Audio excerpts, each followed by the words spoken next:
So I'm a little excited today. I don't really know why, but I am. Oops, wrong button. So I figured I would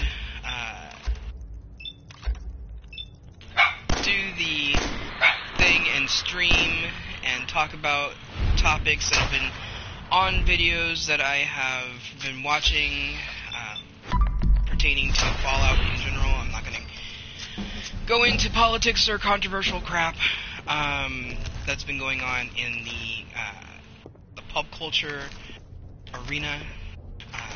I think that's much better covered by the Quartering and a few other people, including Legacy Killer HD. Hey! My dog is having a hissy fit. My neighbors are moving. So they've been in and out, and all over the place, getting their stuff moved out and the place cleaned up and all that stuff because they're gonna have to sell their house. So, and yeah, it's kind of a thing. My dog does not. Okay. My mother is agoraphobic. She does not like leaving the house. She does not like being around strangers, period. So she's constantly home. Unless she absolutely has to leave the house for like a doctor's appointment. Or, a lab test or something like that. So our dogs, because before the last couple of years, I've been working outside the house and everything. And I'm, coming up soon, I'm also going to be spending a lot of time out of the house, especially during the fall and winter and springtime, early springtime. I get heat stroke very easily, and it's not just because of my weight. I've always had a sensitivity to heat, even when I was like under 10 years old and I was, height weight proportionate. I was skinny as a kid. There was a lot of factors into why I became overweight, and then a massively overweight adult. A lot has to do with emotions and abuses and stuff that I don't want to get into on here. That is something that should not be done with something that's as lighthearted as this. I will need to, if anybody's interested, I will talk about it in a video that'll be age restricted. Anyway, so the dogs do not like anybody being near the house. Ducky being the most vocal, because he is more Jack Russell than Chihuahua, because their parents were a standard-sized Chihuahua and a standard Jack Russell Terrier. Gibbs is the second dog that we adopted from the same litter. Gibbs is more Chihuahua-like in a personality and mannerisms and everything. He's more timid, he's not as aggressive as some of the Chihuahuas you've probably seen on various YouTube videos and talked about on the internet. He does not growl, he does not snarl, he loves everybody. He's super submissive. We get people in the house, like my aunt come in, and he's all like, "Hi, how you doing? Oh my god, don't hurt anybody. Oh my god," and going around in circles and wagging his tail and just loving the fact that there's people here and just trying to distract them by just being Gibbs. Seriously, he does that. So it's actually Ducky. He was super aggressive. He was the first dog that we adopted from the litter, and he was supposed to be Mom's dog, which is why he's named Ducky, because NCIS is a must watch in this house, and all the variations of it, by the way, and so Ducky is her favorite actor and character. Well, actually, she loves the hell out of Gibbs, but she's been following the actor that played Ducky almost his entire career on television, and in fact, for I can't remember if it was Christmas or her birthday. One of the times that I got stuff from Amazon, I ordered the entire collection of the TV show The Man from U.N.C.L.E., which was where she fell in love with the actor originally. Anyway, so he was supposed to be Mom's dog, and Gibbs was supposed to be mine because Gibbs is like my favorite character, favorite male character. Though he should have been named McGee, just because of his personality. He's a lot more diplomatic and everything than Gibbs is. But Gibbs is my favorite male character in the show, and so that's why I named him after. And he ended up being Mom's dog, and Ducky ended up being my dog, just because that's who they adopted. And so anyway, Ducky doesn't like any kind of people being around the house. He doesn't like any noises. He does not like cars. He does not like the mailman. He does not like our neighbors. Rick has lived next door to us almost the entire time we have lived in this house. So like in the entirety of Ducky's life, and he barks at them every single time they come home. And this is not a happy greeting. This is a stay away from my frickin' house, you loser. You know, so it's kind of an interesting little thing that they've taken on my mom's personality. And the reason why, her little quirks and the reason why I say this is because when they were puppies, they used to escape the yard all the time until we figured out how they were doing it. It turned out there was a big hole in the front of the fence line at the side of the house that we couldn't see because of the bush that was there, and then they kept digging underneath the side yard to get into Rick's yard next door, and taking off that way because their yard wasn't really fenced in, only partially. So, but they always came back. They always got chased back by either the neighbors or we noticed that they were gone. And so we would, because, just like with toddlers, if they get too quiet, there's something wrong. So we would grab them and bring them back. But as they got older, they started, like I said, taking on my mom's agoraphobia. And now I can't even put Ducky in a harness and leash and take him outside for a walk. I tried. About a year after we got them ish, when they were finally mostly full grown, I had grabbed a couple of harnesses and some leashes from the dollar store, and realized that's not the highest quality, but I needed to teach them to go for walks first before I started getting higher quality stuff. I mean, there's no point in buying high quality things if they're not going to be used.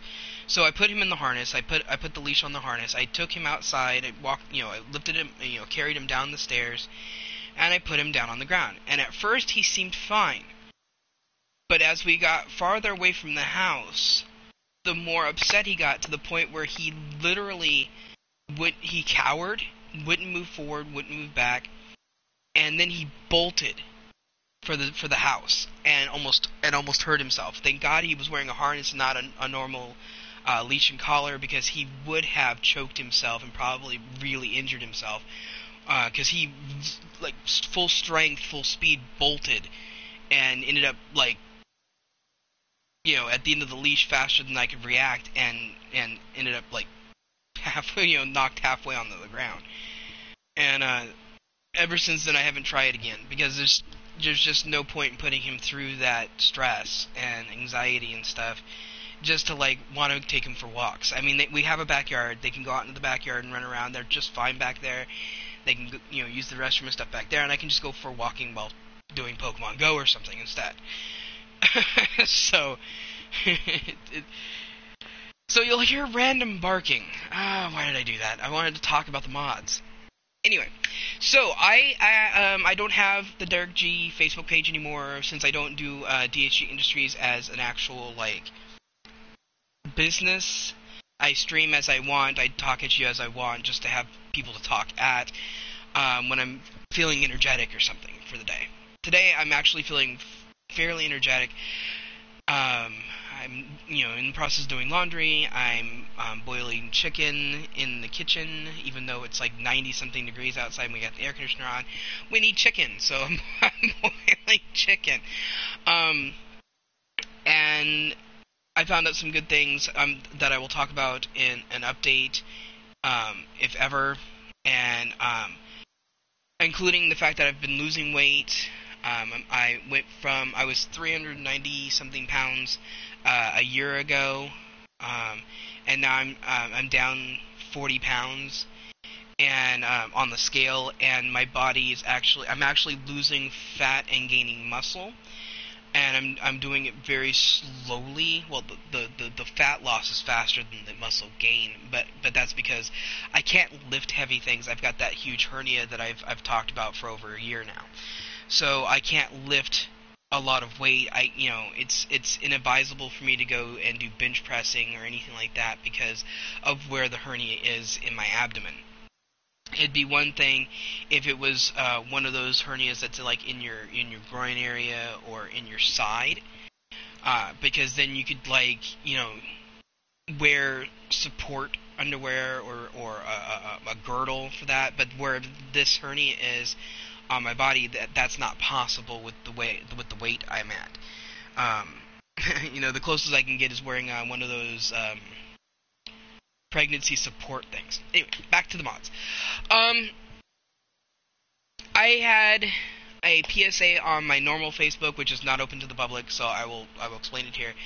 I was on the Bethesda.net forums, and I was trying to track down why my mods kept borking my game, and then I completely took all mods off the console, all of them. I took all of them off. I deleted them. I almost deleted my entire favorites list and everything, because I got pissed that I couldn't get any of them work. I had a set of like 10 or 15 that were completely stable that I was constantly using, and I was having no problems. And then after a couple of the updates, and believe me, I thought this was the updates. I'll explain in a little bit. But then after a couple of the updates, they just borked, right?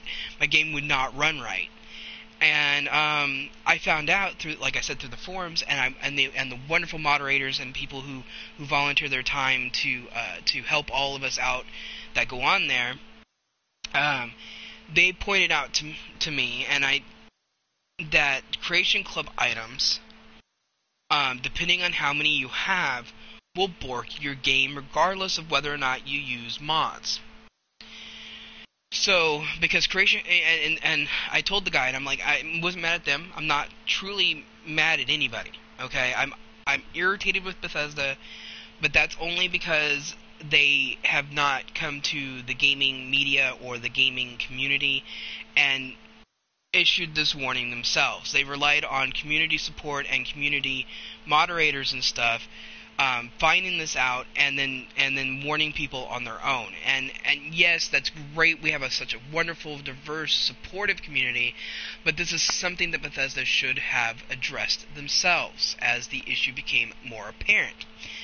So even though Creation Club is created digital download content that is supported and quality controlled and everything like that by Bethesda, it's only the ideas and the extra manpower that come from the community members who apply for these, like Eleonora, and that's the most prominent name that I know off the top of my head. She's my favorite, actually. But these people come up with the ideas, bring their own ideas and their own manpower, because some of these, especially if they've got a quest attached to them, some of these are made by multiple different people, contributing bits and pieces from the community. So even though this is supposed to be quality controlled and everything by Bethesda, and it should have no problems, okay, it apparently does. So, if you have all of the armor and weapon skins for Pip-Boy's power armor, the ones that do like Atom Cats in the army, if you have all of those paint jobs and all of those skins for all of that stuff, plus most of, if not all of, the rest of the content. See, I have almost all of the Pip-Boy skins. I don't have most of the limited edition ones that pop up and then leave within a week or so, and I don't have any of the special edition or limited edition power armors, but I have most of them. Okay, and I have all of the faction armor and weapon skins in the game. I got Tunnel Snakes. I got the Nuka thing from Eleonora. I've got the home decor, coffee and donuts, all that stuff. In fact, the only things that I'm really missing from it are the new 3-story condo that just came out. That I can't remember. I think it's called Charlestown condo or player home. And then I don't have the weapons, the actual weapons. Like the anti-material rifle and stuff like that. I don't have any of those. Mainly because I'm not that big of a weapon guy. I mean, I like guns. I'm hoping to get a gun in the future, in real life, to protect my house and everything. But, and to target, I'm going to get a little 22 to target practice with. But, I don't really, I'm not like a gun nut. I'm not going to be getting one of the, every single weapon in Fallout and, displaying them and everything. And though I do try to do that, but I mainly do the ones that I actually like, and the heavy weapons. I like displaying those in the game.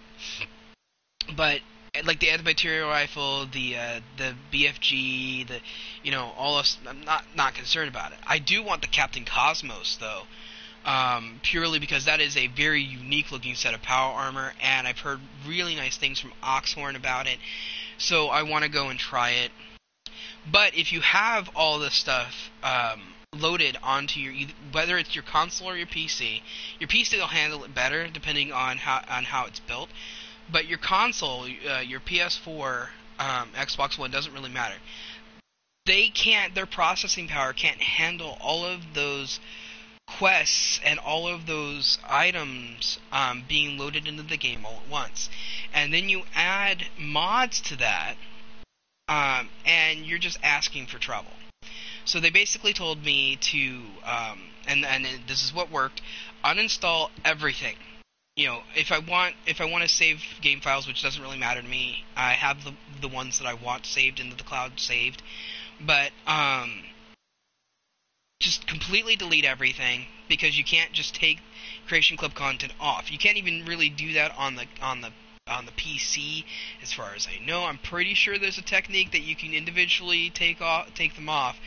I just don't know them, and I haven't Googled it yet. So don't try to, in the messages or comments after this is archived, don't try to school me, because I'm most likely going to look it up after this. So you have to take everything off, and then you got to reinstall everything, which is a pain in the ass. It shows my age, but I miss the day where all the content was on disk. Because then you didn't have to wait forever for everything to download if you can't afford to have a high-end internet connection. Okay? I don't have the slowest internet ever. I'm not dial-up or anything, but I have a pretty low package for I have 15, I think it's 15 megabytes or gigabytes a second, but that's shared throughout the entire house. So it's not the worst connection in the world, but it takes for frickin' ever to get everything re-downloaded and set up. And then you have to go back in and choose only the Creation Club content that you absolutely know you will use. Okay? So I downloaded the couple of Pip-Boy skins that I know I absolutely love. None of the Power Armor skins, because truthfully I don't use any of them. Because I really don't use Power Armor in general, even in a non-modded game. And then I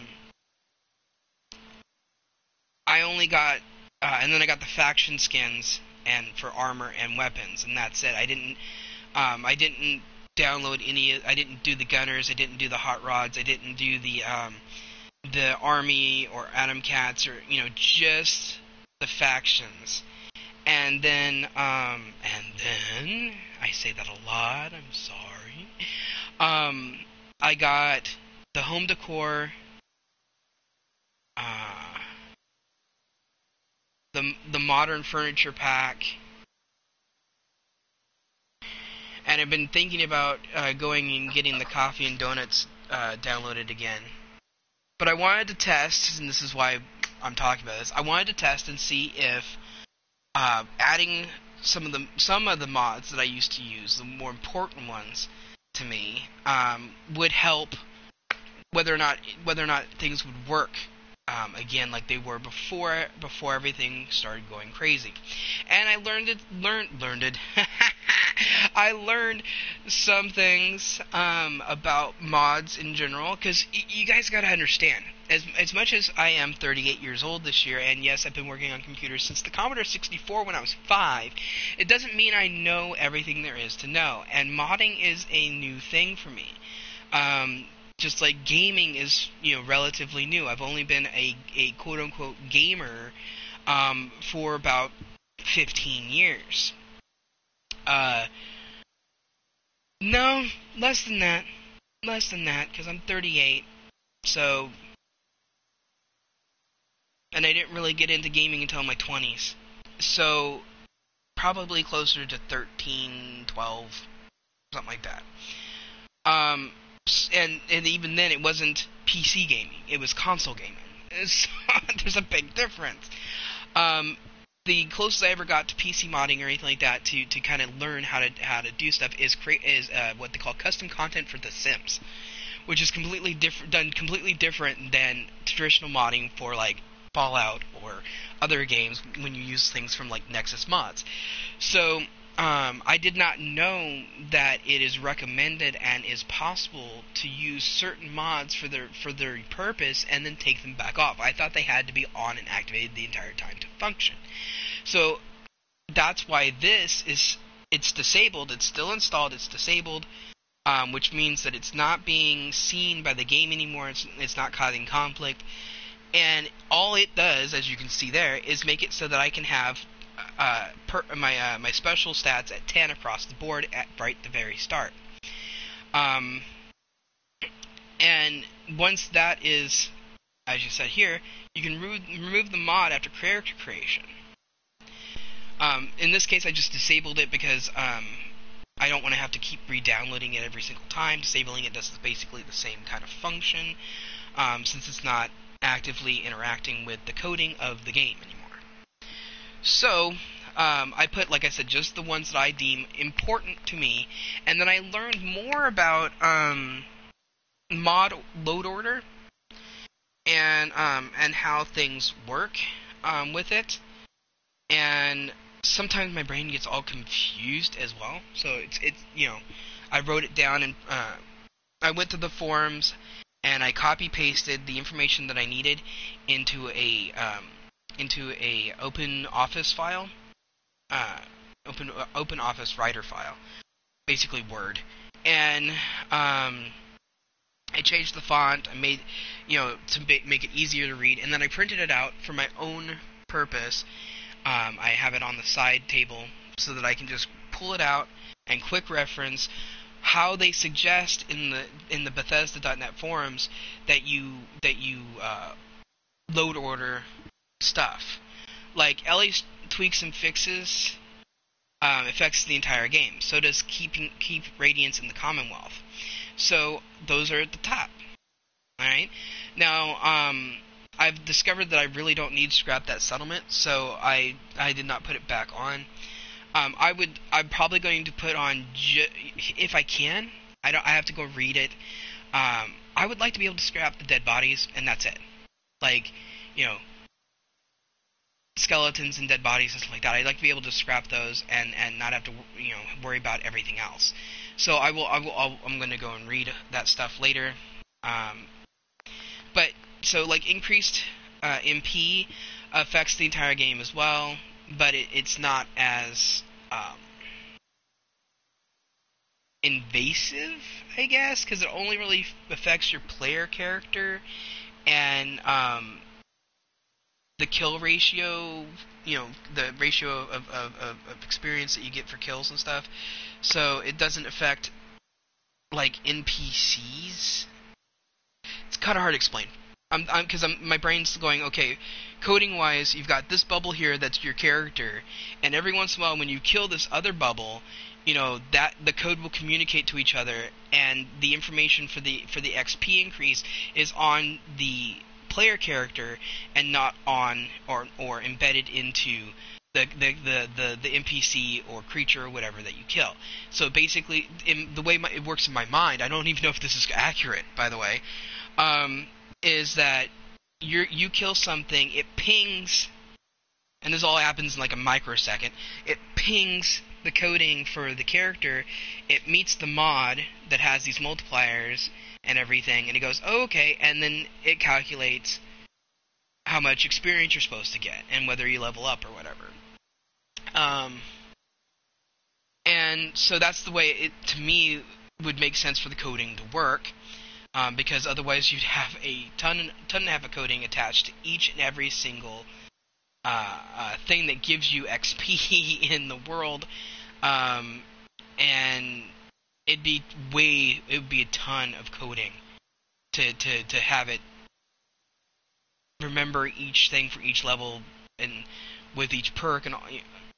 Anyway, so it makes more sense for it to ping the coding for the player character and then calculate things. So anyway, this is because I hate the affinity system. Don't get me wrong, I like having relationships in the games. I like having friendship relationships and romantic relationships and everything like that. Though I wish they did allow you to romance strong, but that's just my opinion.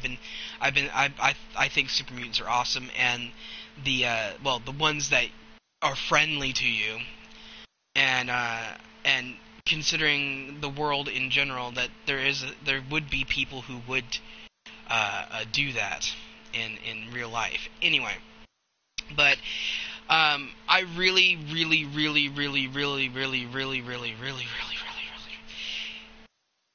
do not like how long it takes.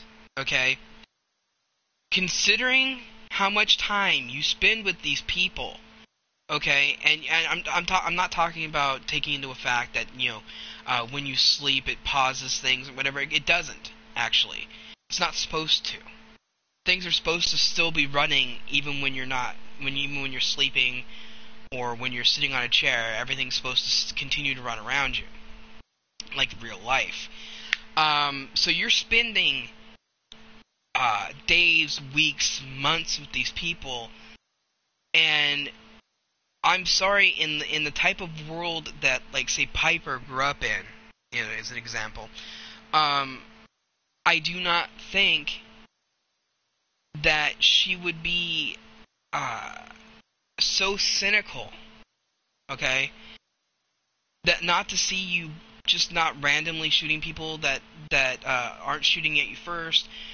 Just the fact that you kill raiders, the fact that you talk to people, the fact that you help people in general, whether it be an actual quest or a dialogue option or not, that would make her like you better.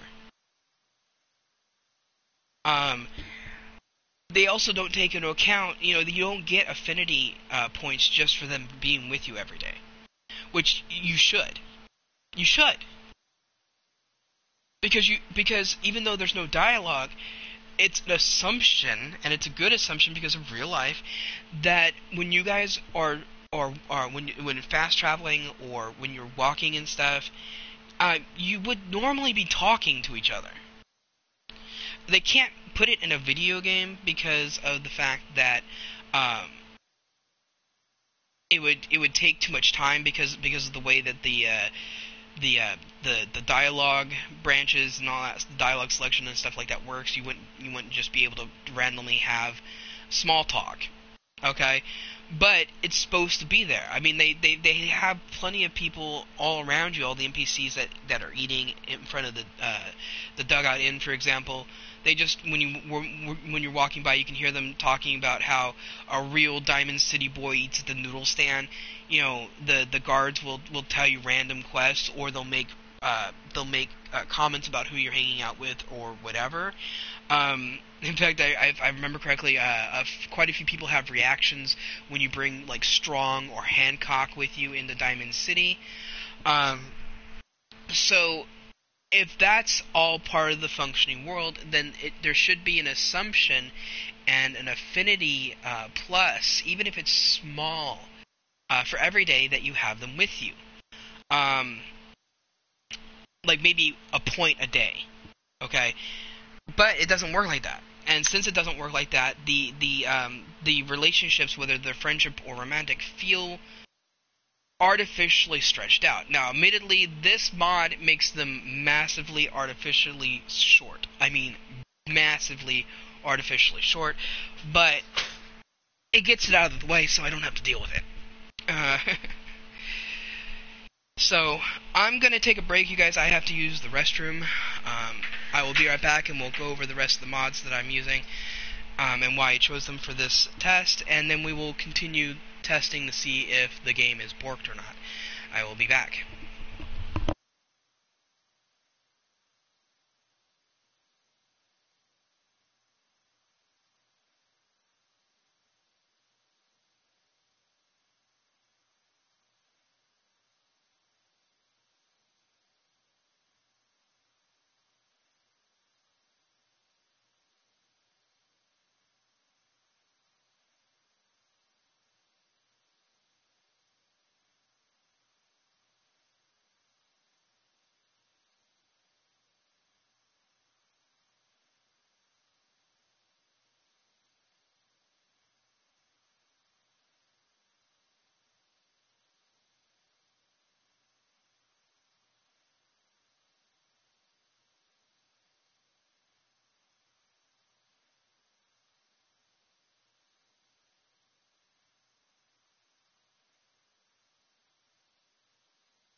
I'm back. Sorry for taking so long, guys.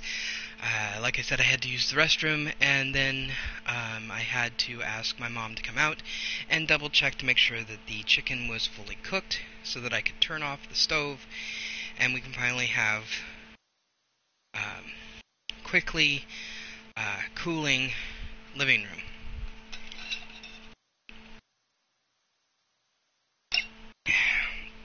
It's just like also did laundry. Luckily, I only had one load I had to do. Okay, so next mod. This one is a necessity to only me. I'm pretty sure most people would be like, whatever, right? It's just basically a redo of Mama Murphy's face and the composition. It doesn't use any, because this is PlayStation, it doesn't use any outside resources to pull this off. So basically what they did is they took the character model and they changed her eye color, recompositioned her face, tweaked it, and made her look a little less like she is a smooth-skinned ghoul and more like an older person. Because she talks about like how she's ancient and everything, but you gotta understand, people making it to their 60s, 70s, 80s in the Fallout universe is rare, and she is treated like shit. I'm sorry, but in this kind of a universe in the wasteland that has been left behind, people who get to her age should be respected for the knowledge and survival fucking skills it takes to get to that age. In this world, there are exceptions to the rule. Like Kellogg is very, very old. They hint at that maybe he's over 100 years old. Well over 100, which is funny because he comes from the NCR. And so he maybe 80 to 100. But because I'd have to go and see. I'd have to go and look around, because the game starts at this. That's 60 years since Sean was taken. The bombs dropped on this date. Kellogg looked like he was already in his 40s, 30s or 40s when he took Sean from the vault. You'd have to run the numbers. I'm not good at numbers. But Kellogg is an exception to this rule because he survived. I would have respected him and he would have survived if he had survived and then passed away of old age. But he got outside artificial help from the Institute enhancements to his brain and body. So, kudos for him surviving and taking advantage of the things that were open to him, but it doesn't make him a wise person. In fact, he would probably be the first person to tell you not to follow his example if you bother to listen to all of his dialogues and stuff and the memories and whatnot, because he became a cold-hearted bastard when his family was killed. So, he basically went from being okay, little fucked up, but no worse than anybody else in the wasteland, in America, and then his family was killed and he turned into a sociopath. So it's kind of like how I semi sympathize with what is his name? The guy at the gallery, can't remember his name. I want to say Pickett for some reason. He's a serial killer, but he only kills raiders, and then he paints with their blood. And I'm somewhat sympathetic to him. In fact, I usually save him from them, so he can continue his work. But he's not a good person, It's kind of like Dexter. Dexter, the TV show Dexter. Dexter is not a good person. He is a sociopathic serial killer, okay? And he does have some emotional attachment, and in the show he does learn to have some emotion for, like, his children and stuff. But in general, he's not a good person, okay? And Dexter would tell you that himself, too. Just like Kellogg would. Companion Infinite Ammo, I fully believe that this one mod, if you don't do any other mods, okay, that this one is the best ever. Because if you've ever had to deal with keeping yourself and your companion in ammo, especially if you guys are using the same ammo type, it's fucking insane, if not almost impossible, unless you bring out the manufacturing stuff and you're creating your own ammo. Which, yeah, but no, I don't want to have to deal with that. So as it says in here, I would rather do what they call the New Vegas system, which is I give them, 1 or 2 bullets and the weapon, and then they can just, shoot forever, which is fine. Because they could be, because it is proven in Fallout 4 that they will loot bodies on their own. They will go and grab other weapons and ammo and stuff when they run out, and everything. So this mod makes it basically the assumption that they just keep finding more of the same ammo that they need, and can just continue to use the weapon that you give them, which is great, because then you can, like, say, I have the spray and pray from Cricket, okay, in my other game. Not this one, obviously, because I just got out of the vault. But I have the spray and pray in my other game, but it's one of my favorite games, game guns. But I like the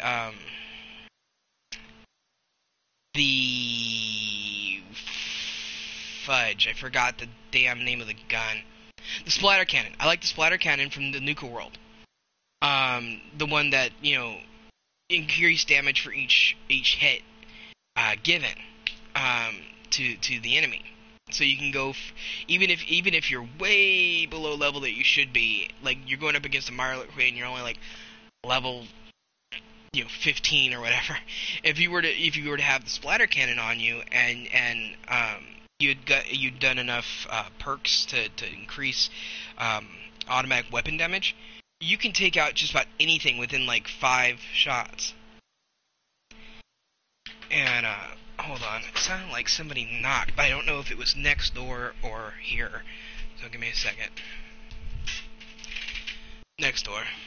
Okay. So yeah, I can give them the spray and pray, and then I can use my splatter cannon, and we are unstoppable. Of course, this is only, if you have a humanoid companion instead of one of the dogs. Specifically dog meat. But, quick hack and pick, because I can do both of them. I can do cracking and hacking, and won't get locked out, won't have, too much. But why bother if you can make it easier on yourself? So that's why I've got that one. This one's just because I'm tired of having to sort everything myself. So it makes it so that the tools that you can sell to the guy in Vault 81 no longer end up in your junk category, so that you don't accidentally put them into your workshop, or it makes it so they're flagged and they don't get used to build with either. Cheat container is always awesome. Always awesome. And as he points out in this description, you don't need to have one at every single thing in the DLC, okay? Because, as he says here, there's 29 settlements in the Commonwealth and home plate, which means there's 30 settlements in the base game. Ducky. Leave them alone. So there's like ways, so there's like huge amounts of resources anyway, and so you don't really have to worry about it. And truthfully, unless you're playing a Minutemen ending, or you really like settlement building and you're going to have every single settlement built up in the game with settlers and everything like that, you really don't have to worry about getting resources to those places.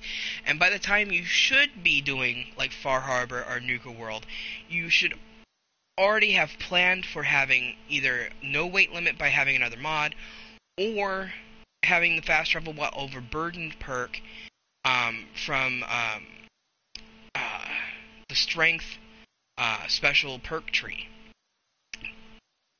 And then you don't have to worry about it anyway.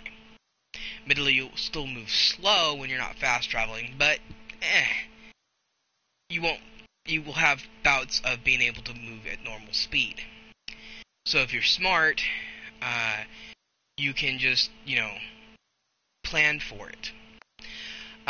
Since I don't do Minutemen endings, I don't end up using nearly all the resources that are now available with this mod. Happy Maker 9000. Again, this is another mod that just makes me happy because I don't have to worry about settlement happiness. But it's also a great mod for, like I said, when you're doing the Minutemen ending or playthrough, because then you could literally build just enough everything for everybody at the settlement, put a few of these radios in, and you don't have to worry about putting in caravanners, traders, clinic chair, hair chair, whatever. You don't have to do all that stuff to make them happy. They will be happy just from having really nice radios. This is a new mod. Normally I have two different mods to do the same thing this one does, but this one takes that and runs with it even more. It takes out, like here, all small rocks, bricks, twigs, grass, mechanical items, and kelp. To improve frame rate, there's three, as you can see, there's 3 different strengths. I've got the full strength one. And what this is supposed to do, and I'll tell you, it does, these mods do work, is they're supposed to allow for your console and your computer, if you use one on the computer, to not try as hard to load the world, so it improves your frame rate because there's not as much shit being loaded or having to be rendered in the area. And it also makes it so that your long distance is better. Because like I said, there's less for it to load, which means you can see farther out without straining the system. I do wish, and this is just for PC, that they had a Bethesda.net approved trigger for the high definition textures, but a friend of mine who is a huge tech nerd, way more than me, like he's so into tech that he actually has memorized wattages and amperage, and he like overclocks everything, and he really likes to have ultimate control of his computer fans, and all that stuff. I am not that into that kind of thing, and I'd like to just have it turn on and work. I do water cooling for my processor, and even though my friend said that I could get more versatility doing an open loop water cooling system, I bought a closed loop because I don't want to worry about anything but blowing the dust and crap out of the radiator. It's just like I don't work on my own car. I'd rather have somebody else do it. I'm just not interested in it. Well, that's technically not true. I'm interested in cars. Specifically, I'm interested in motorcycles. I would love to learn how to work on motorcycles and everything. I just don't have the facilities here where I live to be able to do so. The closest motorcycle classes or anything like that is in Arizona from where I am.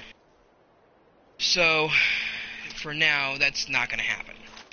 I did try to get an unpaid apprenticeship or internship or whatever you want to call it. I tried to get one here in town, but nobody in town wants to hire somebody who doesn't know, who has physical limitations, for one, and two, doesn't already know enough that they have to start from scratch, basically. That they're going to have to teach me everything from scratch. And they don't, that's time and effort and money that that they're going to be putting into you, and there's no guarantee, even though these people don't know me, I would give them my loyalty for years afterwards to pay them back for teaching me this stuff. But they don't know that, and they can't trust my word because, like I said, they don't know me. So they're not going to put time and effort and Yes. a drain on their resources, even though they're not going to be paying me. I'm still going to be using their tools, and all that stuff. They're not going to want to spend that much time to teach me the trade, and I completely understand that. From a business sense, it makes complete sense to me. But that doesn't mean it's not frustrating. Anyway, so if they were to make a mod on the PC, if somebody were to make the mod on the PC to make it so that the HD pack would work, that would be cool. But apparently, like I said, from what my friend said, the HD texture pack from Bethesda will actually ruin your frame rate, and it's very resource heavy, in a bad way. Like, you don't get anything really, really good out of it for the return in how heavy the resources and stuff are. He's like, basically, instead of all they did was make it so that the textures were high res, so that the pictures are bigger, the compression has to be harder, or what, he explained it in massive detail. I only remember the vague things for it, but essentially what it boils down to is that they made the resolution on the textures bigger, but they did not they didn't smooth the polygons, they didn't make the models any better. So if you've got low polygon, low end, or in this case, it's at the time that it was released, these were high end models. But if you want true awesome looking 4K or high HD stuff, you've got to upgrade the models too. Otherwise, the textures just look like slightly better, but still horrible textures. At least that's the way he explained it to me. And I know from my experience with Second Life that higher resolution, higher detail, for pixels per whatever, it does cause a higher load on servers and computers. The reason, because it took forever for Second Life to start now updating so that the base textures, just the normal textures provided by Second Life, are now going to be in higher than 512 by 512. Like, seriously, that's the textures that people in Second Life are dealing with if they don't do custom content from people selling their creations on Second Life, is they're dealing with super low res textures.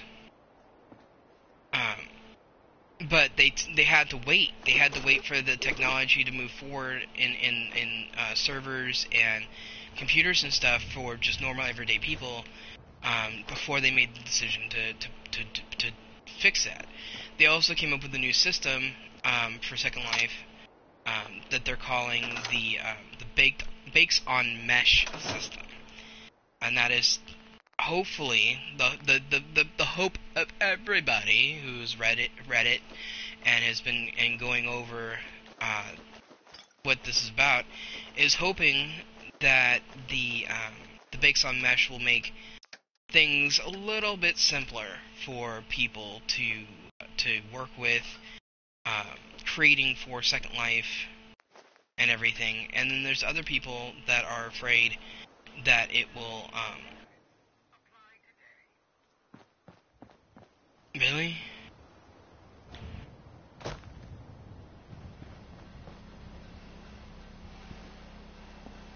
Following it. Polymer Labs, the global leader in the exciting field of commercial plastics. Now hiring. Apply today.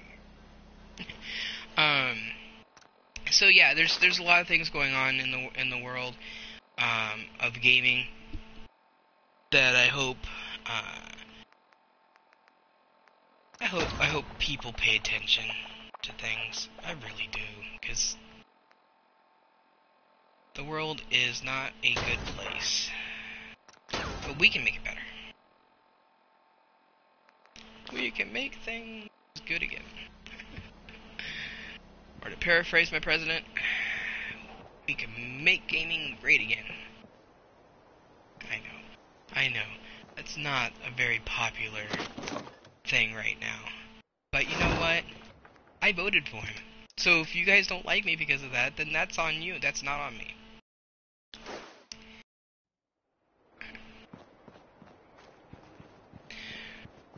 Besides, from what I've seen, oh my god. Things are gonna get funny. Perfect example is that so-called blimp in the UK. No politics. I said no politics. Politics, I can really easily just get sucked into talking about politics. My best friend and his family have learned never to mention politics to me, because I will start talking and I will not stop. And I don't talk over them. I let them have their own opinions and stuff. I just, let them know what the actual truth of things are, because, they live in Canada, so they only get what the international news networks tell them, like MSNBC and all that, and what their own local media will tell them. And as we know, Trudeau is no fan of America in general, even though he takes our money. And so yeah, I don't know. It's like I have a lot of common sense, and yeah. Anyway.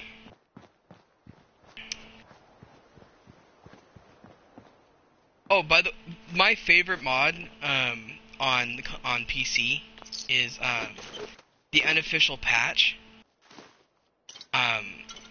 which can be teamed up with Eleanor's fix and everything, and I absolutely love it, because it takes all these things that I can point out that are glitched into the ground or whatever, and it pulls them up and puts them back where they're supposed to be. It fixes a lot of little glitches that I've noticed over my the years I've been playing this game now. It's been 3 years, I think, since it first came out. Maybe 4. I have to look it up. I think it's been 3. Yeah, it's been 3, because I got this game shortly after I started doing chemo and stuff. So it's been about 3 years since then. Okay, so little things, just little things. But we need 3Dog to come back. So I'm hoping the actor hasn't the voice actor hasn't passed away or cut all ties to Bethesda, if for some reason, I don't know, or Bethesda hasn't cut him off of at the legs, because I'm really hoping that either Three Dog or you know, that kind of personality will come back in Fallout 5. Of course, this is Fallout 5 is like another, like, I'm guessing about 6 to 10 years from now.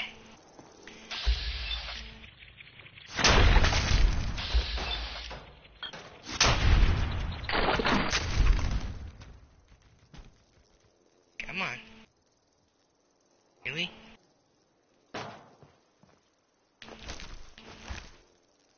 Forgot this one is kind of special.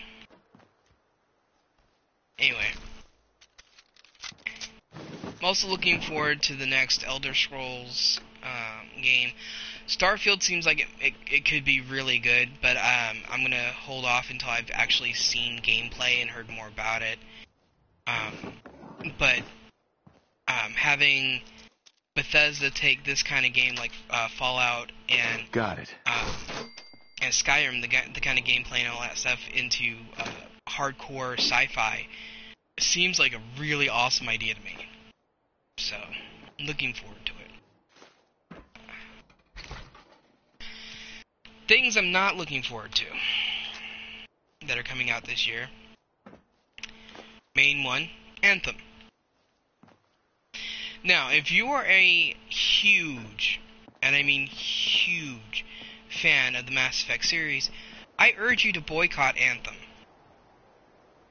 Write BioWare and explain why, and everything if you want. Because it's partly their fault, partly not mostly EA's fault.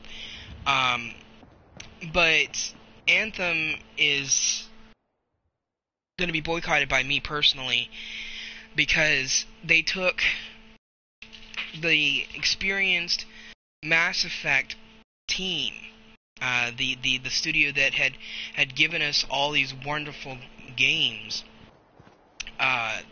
in the trilogy, the original trilogy, and they took them off of it to make Anthem, and then pardon me, I've got the hiccups, and then they took a studio that had literally never made a game before. They made DLC. What the hell is that? But they had never made a full-fledged game before. And they gave them this huge project on an IP that was guaranteed to sell. Okay?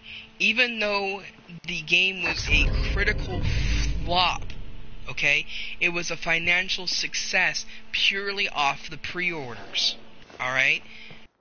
The game has a following, which guarantees success on the title.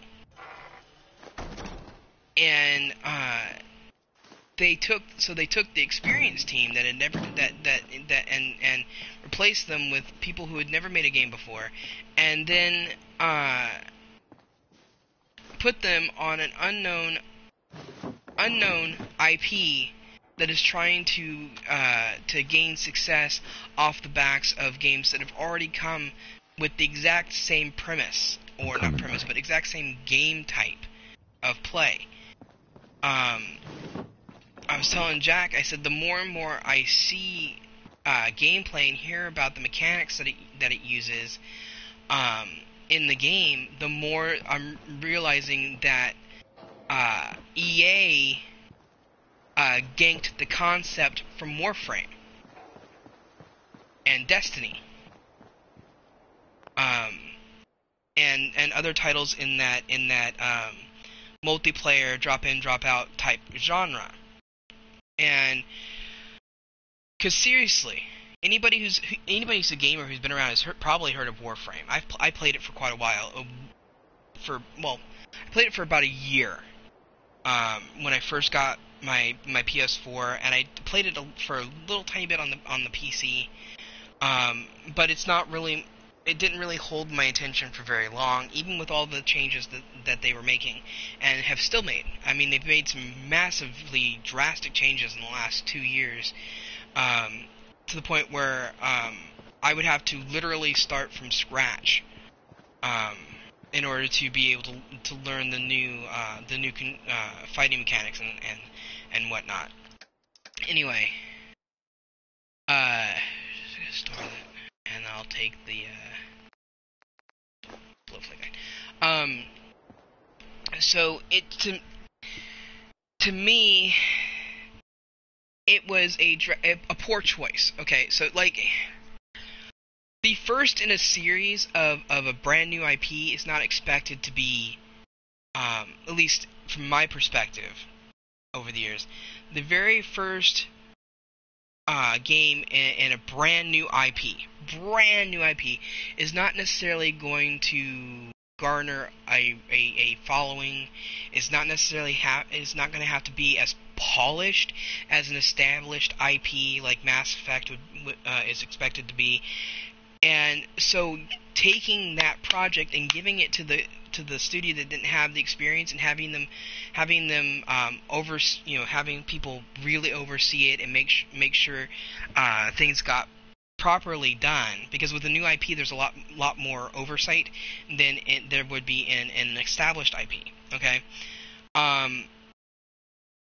so they should have given the new project to the inexperienced studio to build their experience and to give them an IP that they could be known for making. Okay, so like the studio that made Andromeda, ultimately made Andromeda, could have built a reputation for being the studio that created Anthem and become the Anthem studio. Yeah, they could do other projects and stuff like that, but their main hard-hitting, awesome-selling IP could have been Anthem. Instead, they are known as the dunces, the jokers, the jesters, the fuck-ups for Andromeda now, for the Mass Effect world. Nobody's going to trust them because of this.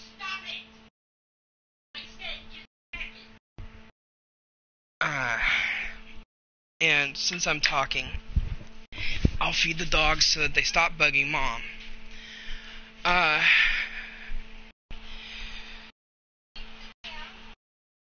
I'm gonna feed them.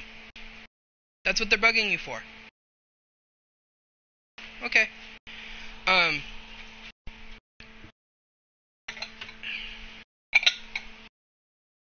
Plus, I'm it's hot out here to you, and I'm kind of just used to it. So, anyway, so I'm talking to my mom. So,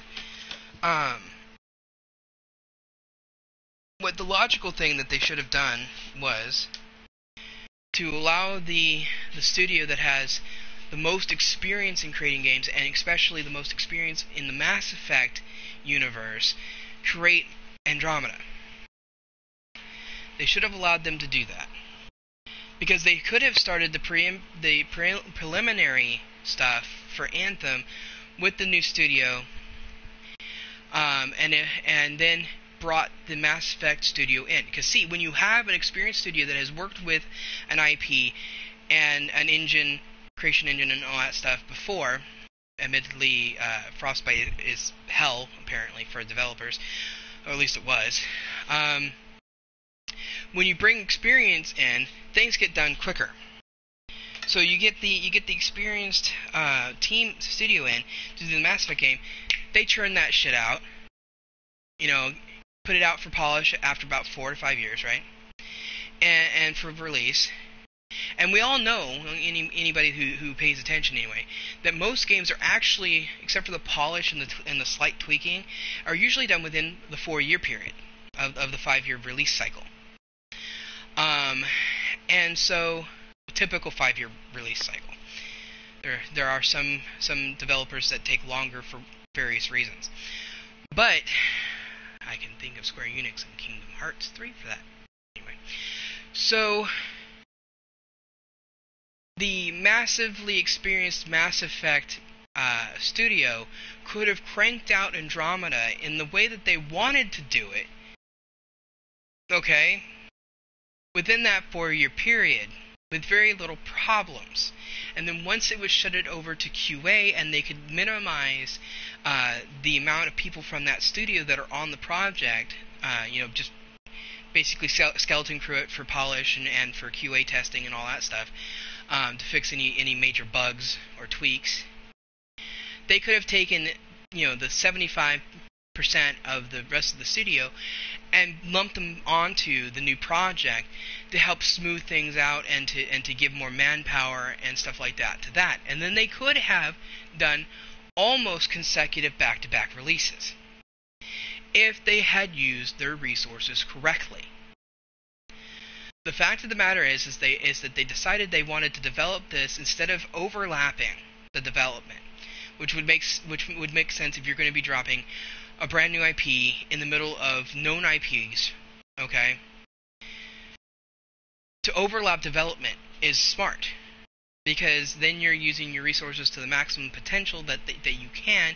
In this case, it's manpower, womanpower, staff, employees, whatever.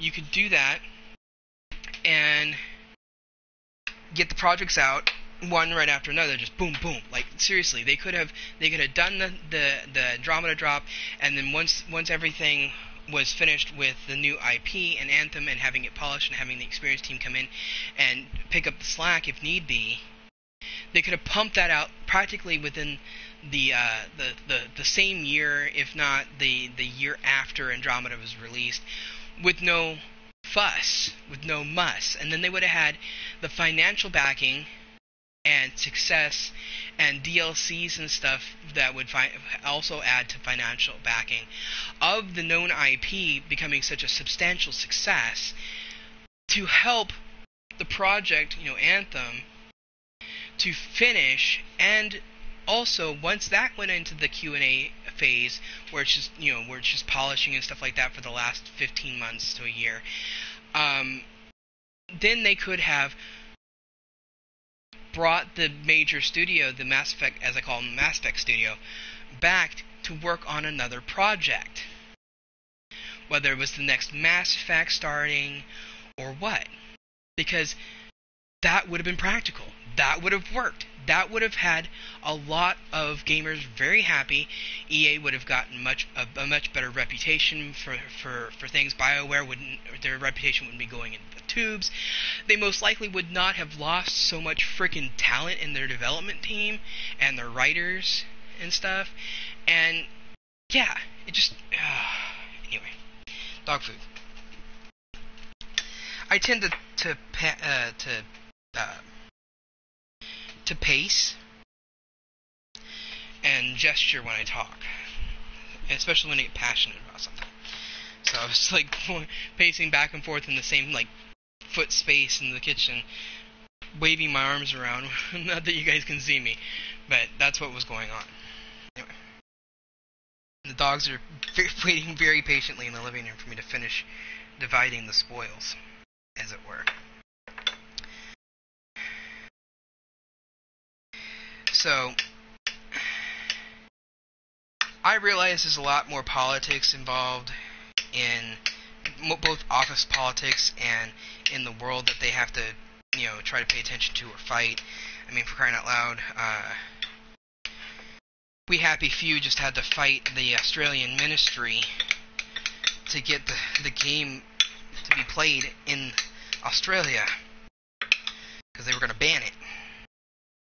Which, I don't understand banning it. It's got the same kind of theme as BioShock and 1984 and the book and a lot of the other dystopian society type things worked into it. For crying out loud, they do the same kind of theme in the Stepford Wives movie and book, or movies and book, where people are either androids or drugged out of their gourd and they act the way they're supposed to, happy and perfect and blah blah blah blah blah.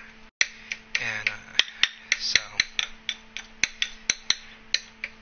of course, the BioShock series was more about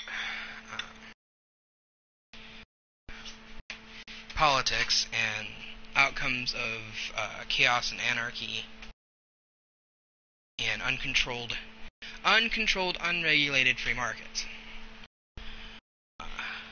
and communism. So, yeah. You guys hungry? You got the food? Say please. Good boy, Ducky. How about you, Gibbs? Say please. Louder. Okay, Ducky, you're good. Gibbs, louder. You got the food? He barked twice, but he didn't bark loud. He can bark loud. You guys probably heard Ducky. Maybe. I don't know. This headset's mic is pretty good when it comes to damping external noises. Ducky, just eat your food. Don't worry about me. He thinks that I want his dish anytime I move. So I sit down, he backs off his food. I put my feet up, he backs off his food. I'm making it less likely that I'm going to go over there. And he still hesitates. I wave my hands around with my glass in it, he hesitates. Because he thinks that I want his food. I don't want his goddamn food.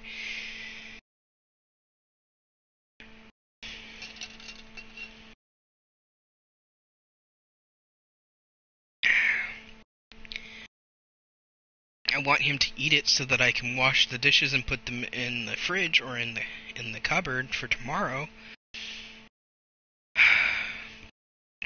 We've got, I don't know I don't know where you guys live or anything, people who come and check out my stuff, but where I'm at right now, we have a problem with what they call paper or sugar ants. Super tiny ants that are tiny enough that they can literally walk through 2 pieces of paper and nobody will notice. They're tiny. Hence the name paper ants. Well, they're invading the living room. Not like super bad. I mean, there's no hive here or anything. But, or anthill, however you want to put it. But, they're attacking anything that might have something edible in it. Or on it. So I have to sit here, and I have to wait. Oh, wait, I gotta show you guys what my guy looks like. He's goofy looking. You guys will be able to see him a little bit closer once I talk to Codsworth. But, basically, I have to wait for them to finish eating, and for Ducky to completely clean the dishes, because he will lick the taste off of the porcelain. Ceramic, however you want to put it. He'll leave very little behind. And so I have to wait for him to be completely done, and then I have to grab the dishes, wash them, and put them either in the fridge or in the cupboard. If I put them in the fridge, I don't really have to wash them. Especially since Ducky basically cleans them out anyway. But I gotta get them off the floor, because if I don't, by morning they'll be swarmed with ants. It got really bad. Like I picked up the bowls, because I knew that they were doing that. I picked up the bowls, put the original bowls in the sink to be washed, put the new ones that I had just used the other day onto a counter in the kitchen. It's like a cupboard. It's not really a counter. And anyway, so I put the bowls onto that counter, and the next day when I went to go feed the dogs, it swarmed ants. And I can't figure out where they're coming from. Neither can my mom.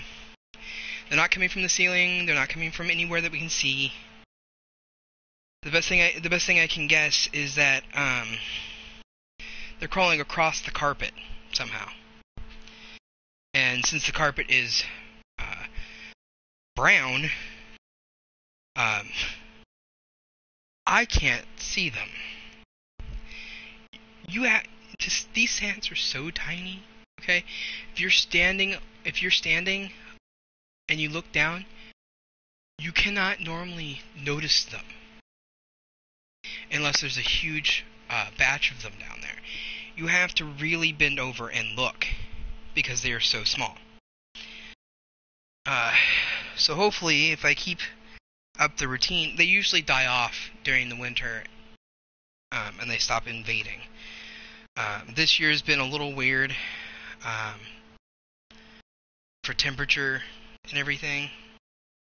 Plus, I went out and watered the lawn like every other day or so for like a week, and then for every day for 3 days, coming up to 4th of July this year,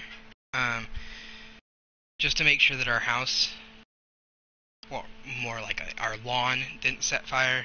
Our roof is foam. It's got that foam insulation stuff that they paint on, and it's fire retardant. So if something were to land on the roof, like a bottle rocket, it would fizzle out and wouldn't do anything. But the lawn, we don't water. We don't have a sprinkler system. The lawn is too small. The yard back there is too small for that.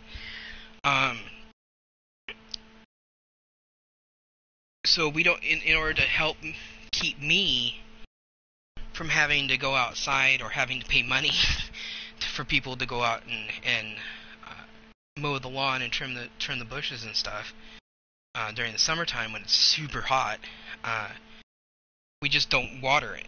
We don't water anything unless we have to. So personally, I think the ants were driven inside by the fact that I watered the lawn. So, I mean, really watered the lawn. I would stand out there. I would do like 3 or 4 passes over the entire yard, really soaking down starting at one point and then going to the other point and then going back and then forth. So it's more like 6 passes to 8 passes. Just to make sure that at least the first half inch to inch layer of soil was damp, along with the straw. At that point, it's straw. The straw that was on the ground, so that it wouldn't catch fire. Flame. Yes, Beavis and Butthead was the thing when I was growing up. So. Let's go over here and talk to him. I live and breathe. Oh, it's... Codsworth? You're still here. So, other people could still be alive too. Well, of course. Uh-huh. But you... I might have to change his eyes. His eyes look a little weird. She's in a better place. Sir, these Of course, it also might make him look realistic because everybody's a little bit off. I believe you need a distraction. It's been 8...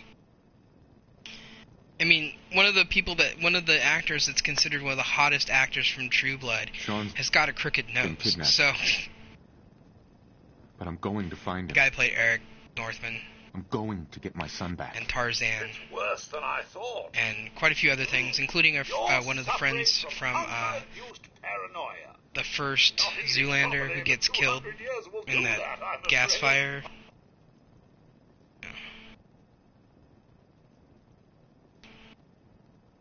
He actually looks like one of my neighbor's kids. 200 years? What?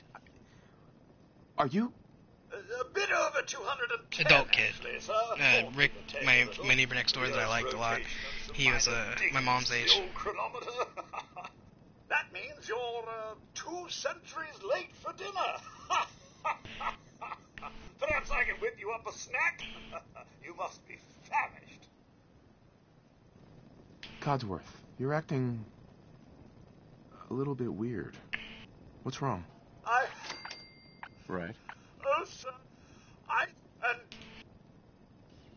Stay with me, pal. Focus. I'm afraid I don't know anything, sir. The bombs came and all of you left in such a hurry. I thought for certain you and your family were dead. I did find this holotape. I believe the missus was going to present it to you as a surprise. Sure. Thank you, Codsworth. You're welcome. Now, enough feeling sorry for me. Shall we, sir? Codsworth, I already looked. They're not here. Then they're really gone. Sean's out there, Cut. What about Colt? Uh-huh. Thanks for your help. Good luck, sir. I shall remain here and secure the home front. So yeah, my hypothesis so far, anyway, is for the mod stuff that I was talking about earlier, is that having all of the excess Creation Club stuff that I absolutely was never going to use removed from the game has stabilized my mods again. So, yeah. Freaking annoyed at Bethesda. Fucking Bethesda. I love you guys. I really do. I love your work. I love your company. But this is something that you guys should have mentioned to people once it became confirmed that it was an issue. Because there's a lot of people out there, me included, that think of the Creation Club content as DLC and not paid mods. It's one of my biggest arguments that I have with the Fallout community on a regular basis is me pointing out that there's a mod is something that is unsanctioned and modifies the base game, while a DLC is official, supported content that is brought to the game, that doesn't modify anything. Like it will modify. Like, okay, let me clarify that. It'll make things different. It'll change aspects of things. In fact, I think the Creation Club content would have gotten even wilder if Sony wasn't such a stickler for keeping custom content down and everything, because they're afraid of security issues. Which is funny to me because I have seen pictures, admittedly. I have not seen it with my true eyes, my in person. True eyes, what the hell does that mean? Anyway, yes, I make fun of myself. But if everything was coming through Bethesda, okay, then everything should be fine. And the coding, if Sony was worried about it, they could have asked for samples or access to the way. No, I'm not gonna. Fucking, doesn't matter. I can just sit there. They could have asked for a little bit more control over, not necessarily what content is put out, but suggested or recommended security measures for the coding involved, for the But I just saw a video where some guy has jailbroken a PS4 to play all sorts of things and still be able to connect to the internet and whatnot. So that they're always going to find a way. Tightening your security to be right onto the draconian level when it comes to trying to protect your customers is just fucking retarded, because hackers and crackers are always going to find a way around security. In some cases, it's just for fun to prove that they can. In other ways, it's malicious and it needs to be persecuted, or at least tightly controlled, because there's a lot of hackers and crackers out there that end up working for the government in cybersecurity, or end up working for companies for cybersecurity and stuff. So, because they get caught, and instead of going to jail, they make a deal. I will help protect you from people like me. I'm not one of those. I'm bad at math. And unfortunately, coding, cracking, whatever you want to call it, it requires math. To, being good at math, or at least competent enough in math. And I am not. No way am I even near close to competent, let alone good at math. Not without lack of trying. My poor mother is... My mom is a science-based brain. Let's put it that way. Math, science stuff. I can do theory for, like, physics and whatnot, but I can't do the math behind any of it to prove theories or anything. And so we've got a math-based brain, somebody who understands mathematics and the complex, rigid sciences and stuff like chemistry and whatnot, and stuck with a son whose brain cannot process past simple multiplication without a calculator. Like I said, I feel bad for my mother, because she would spend hours. Right, she'd come home from work, and then she'd spend hours with me, walking me through how to do algebra or division, long division, and stuff like that on paper, with very little, if any, use of calculator. And I would have it down. I would have it to where I could remember it and I could do it, and then I'd go to sleep, and the next day it would be gone, just gone. And so, like I said, I feel bad for my mom. And it also makes it damn near impossible for me to go to college. But it's there. It's a thing. Anyway, so no coding in my future, but nothing stops me from, like I said, talking about concepts, understanding concepts when it comes to creating those things. Oh man, I should have added that one freaking mod, the local leader perk thing. It unlocks being able to create the different crafting stations. It eliminates the need to put the second point in to access them, to create them and everything. Doesn't really matter. In the overall scheme of things, it really doesn't matter, because I can always, just wait it out and put the points in and do what I'm supposed to do. Come on, there it is. See, in the unofficial patch on the computer, that that cap stash would have been right here already, and I would have already picked it up.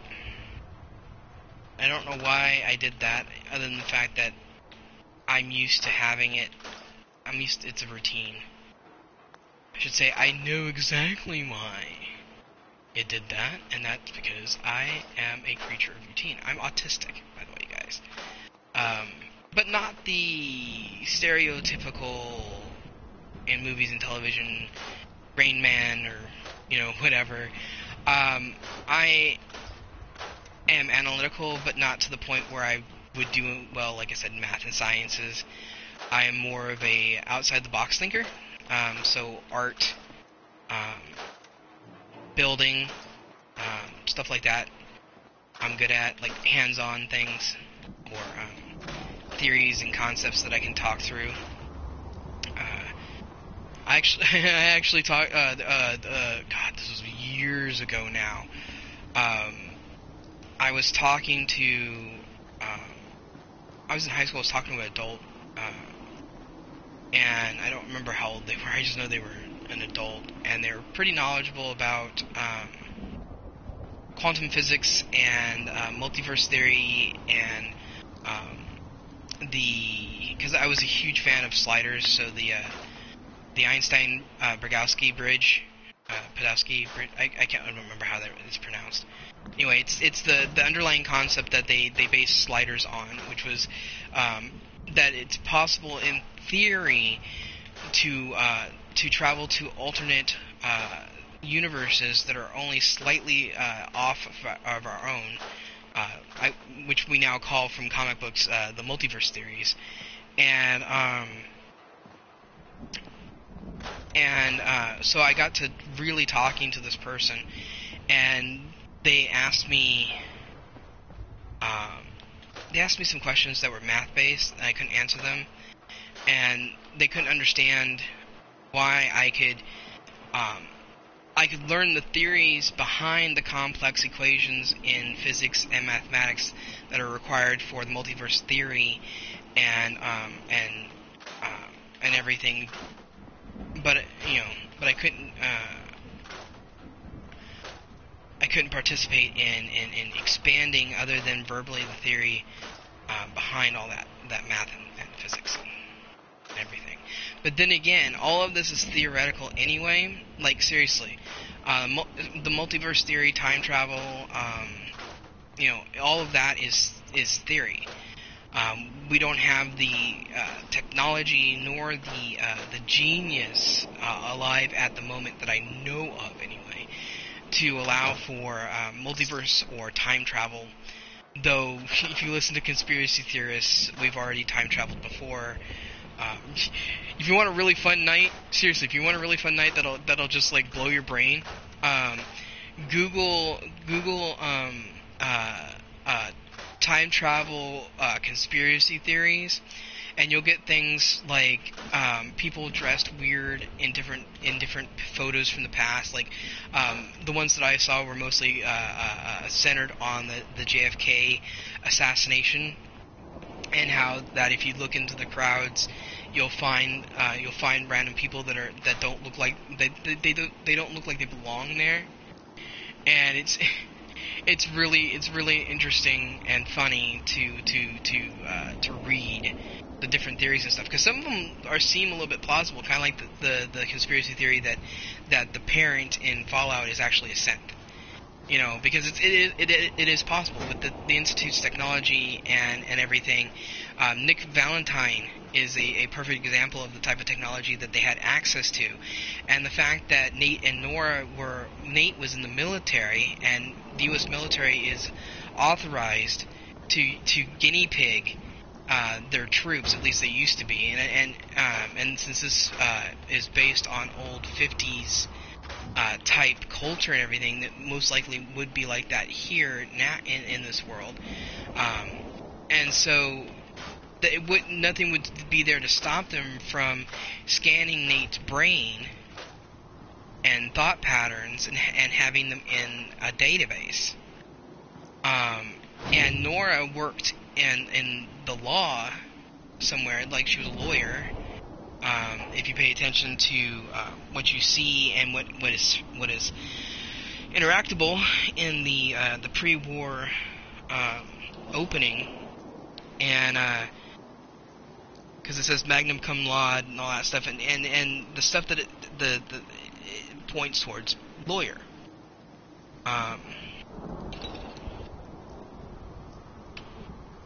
Plus, the sanctuary neighborhood that they used to live in, the destroyed, dilapidated crap that we're surrounded by, basically, in all of its glory from before, was a brand new housing development. Brand new, top of the line, top of the technological food chain, housing development. And in their economy, where comic books cost $30 an issue, talk about inflation and taxes due to lack of resources and or manufactured issues because of military spending and whatnot. I don't have enough lore to go deeply into that, but you have examples all over the place that their economy was kind of, overinflated with prices and taxes and whatnot, just because of everything around you in the world. So this was a newer settlement, a brand new neighborhood that had just been put in there. And if you pay attention to the floor plans as you're going through and cleaning the place up, or taking out the rad roaches and the bloat flies, you will find out that Nick and Nora's house is the top of the line on the block. It's the biggest when it comes to I should say it's one of the biggest footprints for the homes. There's only one or two other ones that matches the footprint. But it is the only house on the block that had a Mr. Handy. It's the only house on the block that had the absolute top of the line bathroom technology. And you can tell this by the fact that it had the bathroom the way it was. I mean, I'll go show you guys what I'm talking about in a second. I could have sworn I deleted those. Anyway, it might have just respawned or something. I don't know. It is possible. Highly unlikely though. So they had the top of the line kitchen. Like seriously, they had the mixer here. They had the bigger top of the line kitchen area. They had a fireplace, which I don't think any of their other houses have a fireplace. They had, like I said, the footprint layout is, shared by a couple of different houses in the neighborhood. How big the house is, but it's not the most common footprint in the house. In the neighborhood, I should say. Hold on. I impulsively scrap. Yes, I deleted or scrapped Sean's Crib. You can actually remake later. But it has this top of the line spacious bathroom. The reason why I say this is that the toilet's different than the others. It's more fancy. The mirror has the shaving mirror and other tech that is built into it, along with the pedestal and all that stuff. Because if you notice, all the other bathrooms in this place have normal wall hanging sinks. The shaving station over here, and the reason why I know all this because Scrap the Settlement names everything. So you got the shaving station over here and the bathroom radio. The most technologically advanced bathrooms in the place only have the radio, other than this bathroom. And so they had, and this bathroom is huge. Okay. This house is even though the floor plan is generally the same, is I believe the biggest house for square foot in the neighborhood. I was gonna say on the block, but in the neighborhood, it's the biggest one. And like I said, in the era that Nate and Nora were living,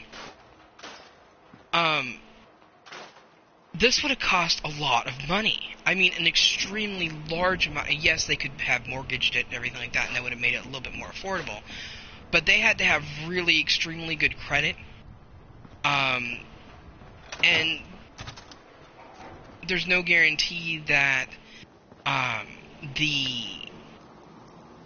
they got guaranteed a place in the vault because of Nate's service. But there's no guarantee that they had anything like a veteran's loan or whatever for housing like they do in the States here in real life, because Bethesda doesn't go that deep with lore. Hell, they don't even always follow their own lore, or they make shit up. They redo, reboot or whatever the lore. So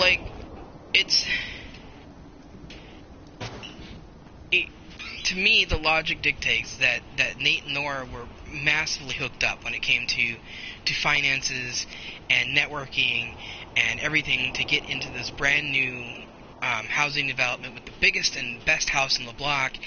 And then Nate's military service allowed them to get into the vault, which means that he was probably a pretty big deal. Yes, I fed them, and then yeah, and then I put the bowls back in the fridge.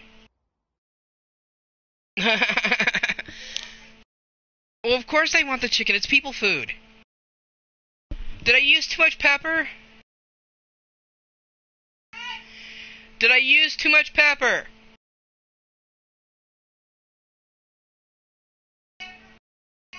Okay. When I made we used this big pasta pot, is what I call it, to make chicken in it.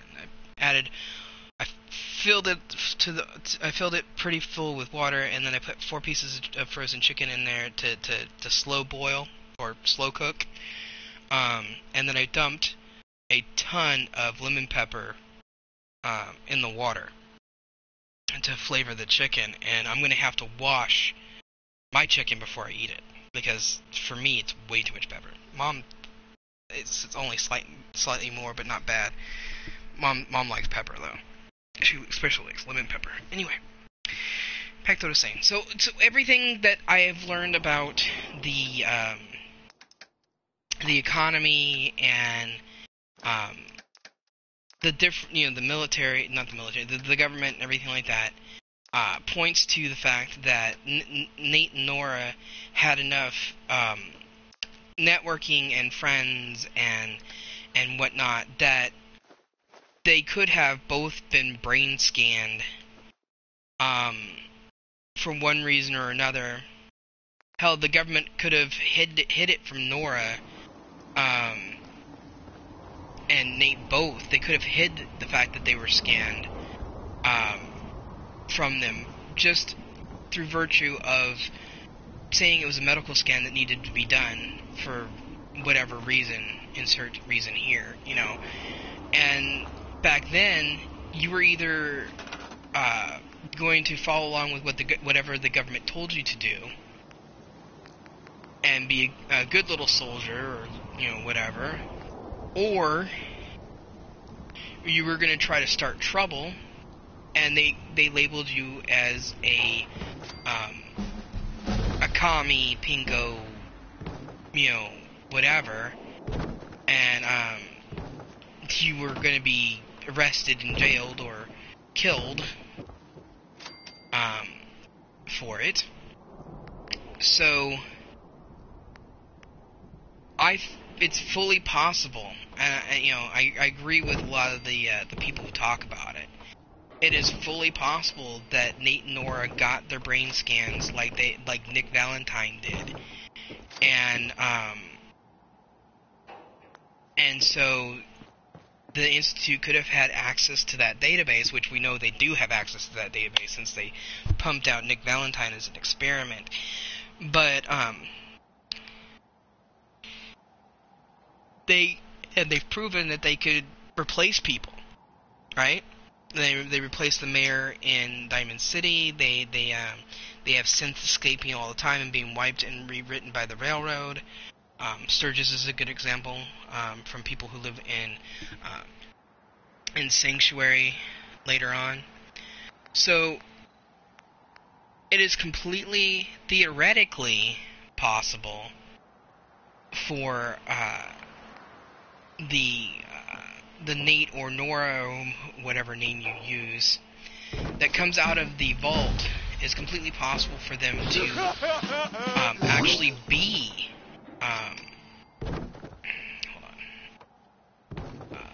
a synth.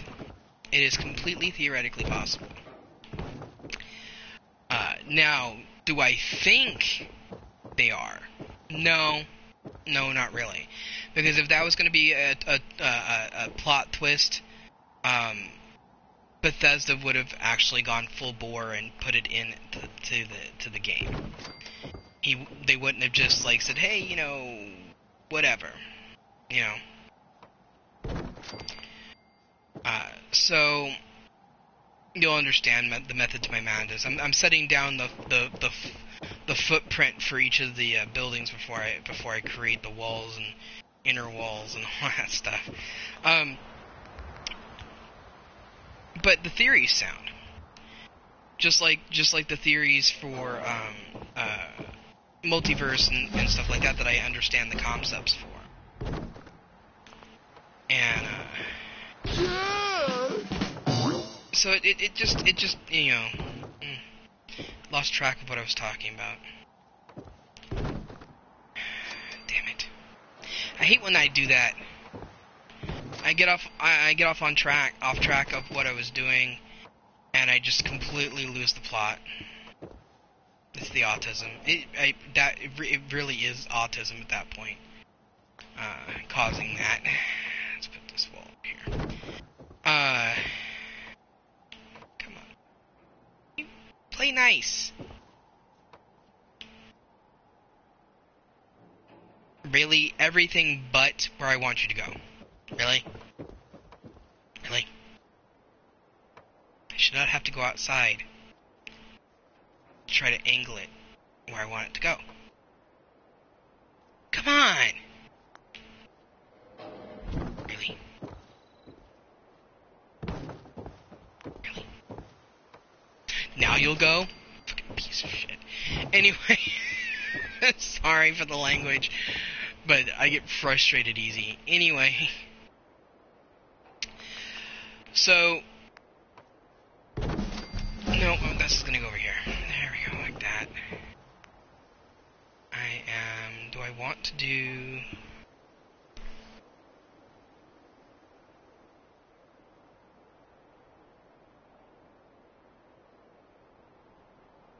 I'm thinking. Give me a second, guys. Yeah, I'll do a solid door. There we go. So the beds, because I'm going to put 3 bunk beds in here. The beds will go in here. The weightlifting and pommel horse and hangout area will go here. So this is basically the living room area. And this is the bedroom area. And then, this will be the grow house or greenhouse, however you want to put it. This will be the outdoor hangout area, so there'll be a bench and the scav bench, everything here.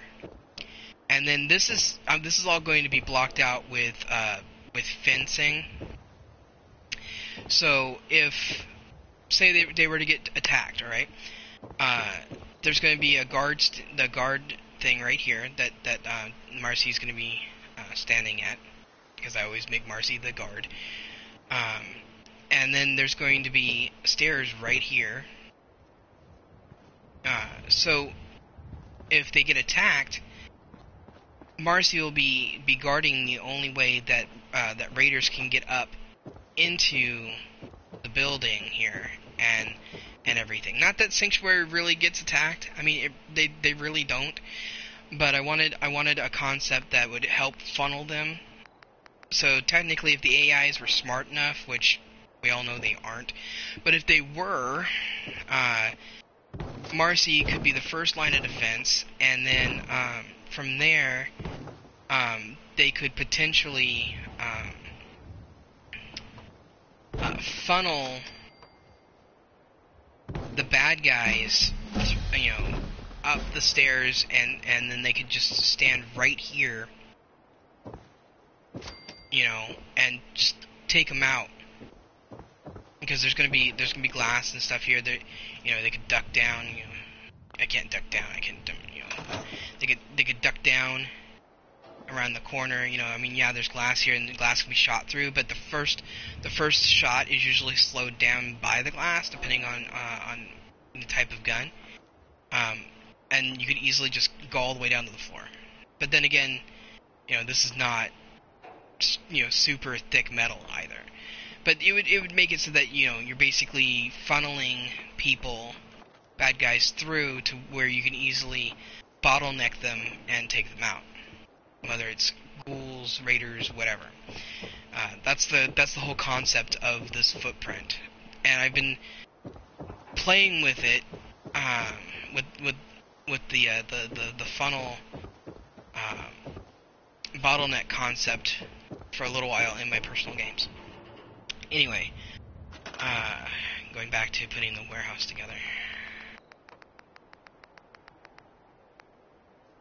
I love being able to just build and not have to worry about having the resources, which is why I like the cheat container as it's labeled, is you don't have to worry about that. You can just play. You can just build what you want to build, how you want to build it, and you won't run out of resources.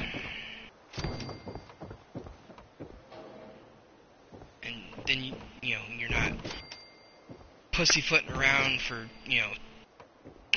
10 levels trying to get Concord built the way you want it to be built.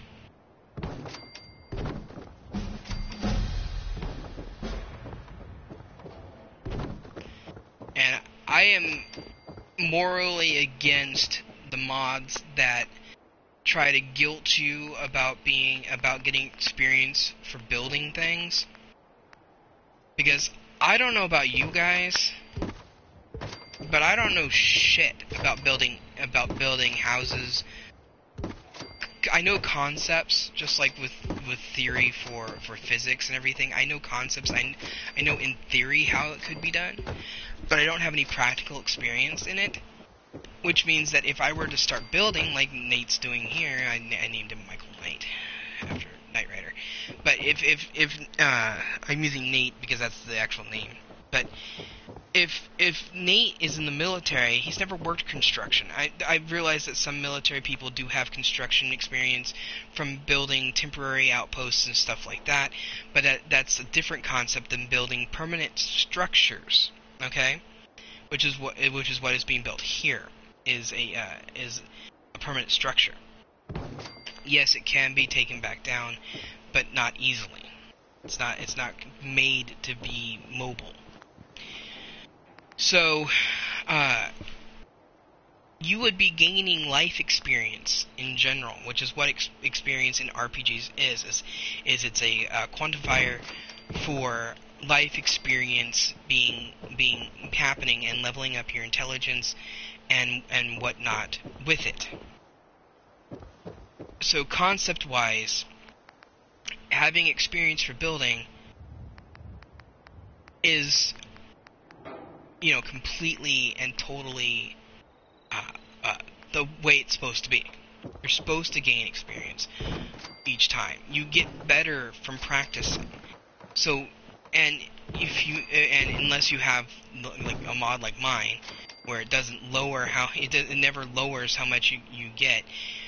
You as you get in the vanilla game, as you gain levels, you gain less experience for building and killing things and stuff than you do at the beginning.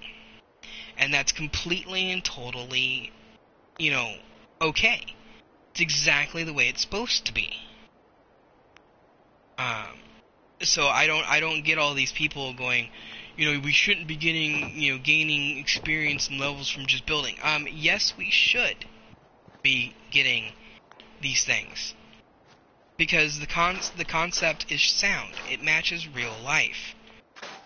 I don't know about you guys, but if I was doing things over and over and over again, and I never gained a mastery or proficiency in anything, if I never gained experience doing it, I would stop fucking doing it. Right?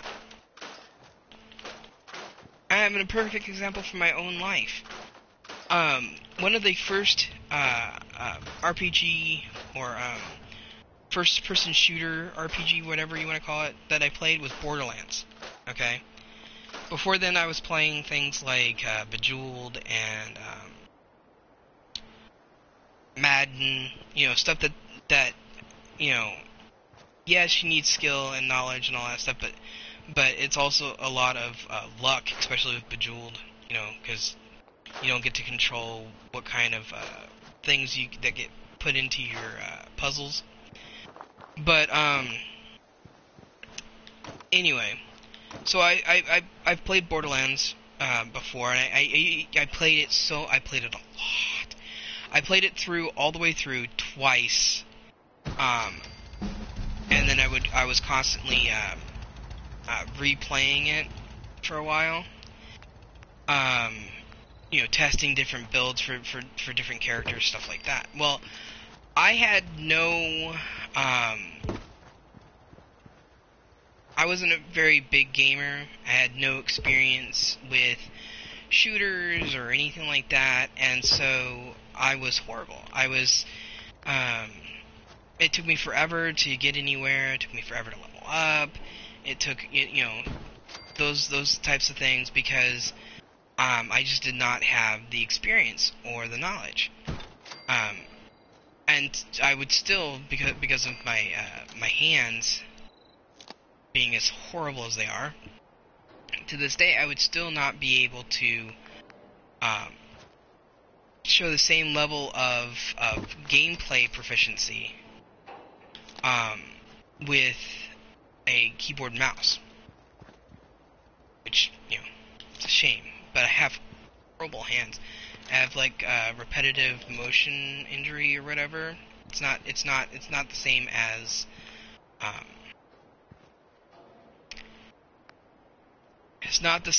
having carpal tunnel. It's different. But I have repetitive injury syndrome, and it's not going to get any better.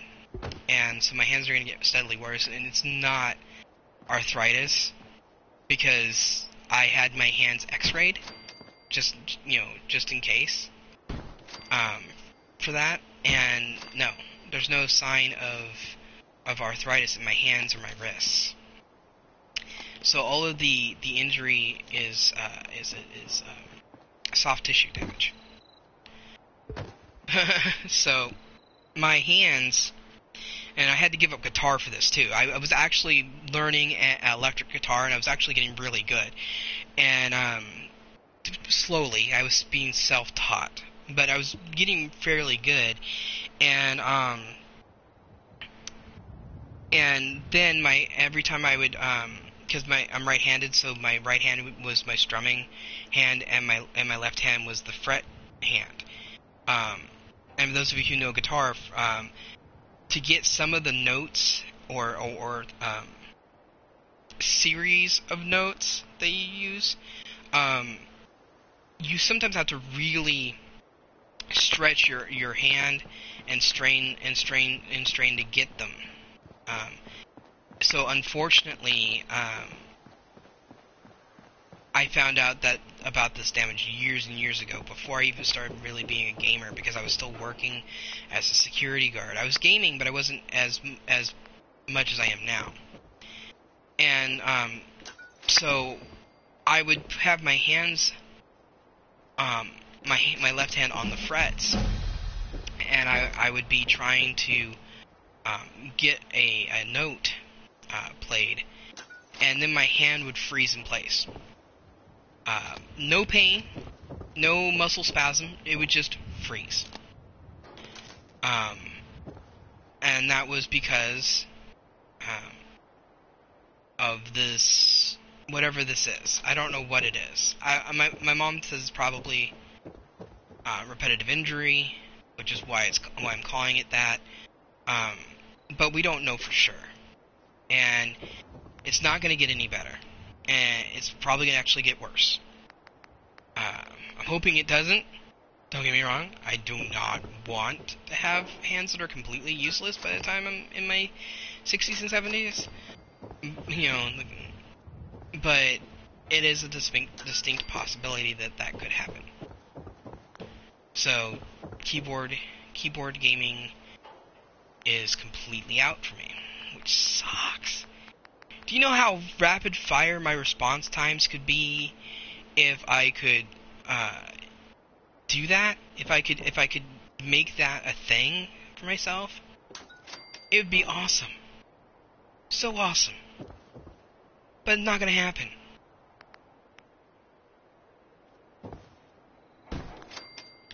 I can barely do Second Life.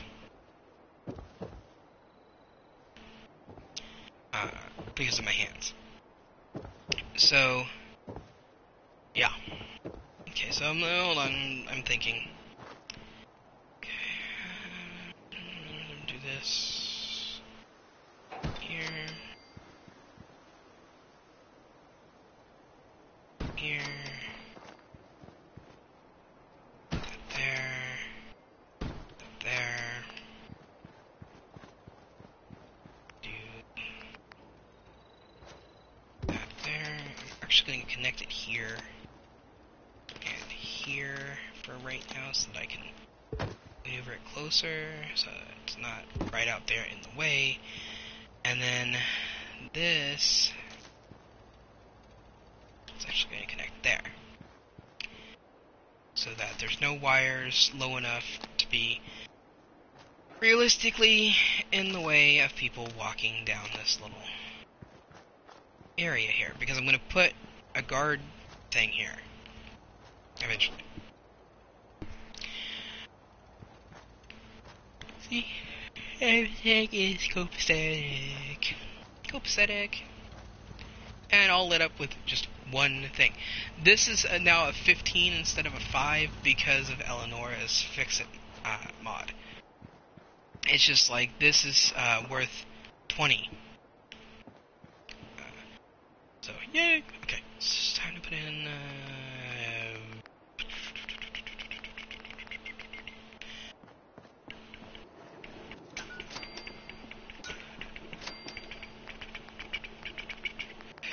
back the other direction.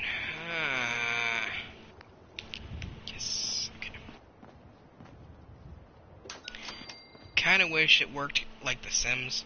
I know that sounds bad. It's really not.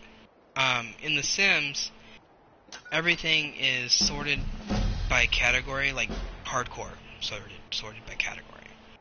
And so you've got furniture or lighting, and then you can go, okay, I want ceiling lights, or I want, you know, wall lights or whatever. You can specify even more, like a subcategory of a subcategory. Yay, all lit up. Ta-da! Anyway, so that's all done. Let's put the grow beds in. It's only enough for 2, unless you want them to try to be farming outside the building, because they will. I've had ones where it was just open air, no building on a platform like the porch here, and it was just ridiculous. It really was. It was ridiculous. Put this. You know what? Yeah, I could do that. Like that. And then put that over there like that. And then put things right there. Water. Something that I forgot to do. Could do that. No. Okay, we'll do this. Then I can put it here. All the noisy shit goes. I don't know if you guys noticed that, but I put all the noisy shit away from where I will be mostly, so I don't have to listen to it.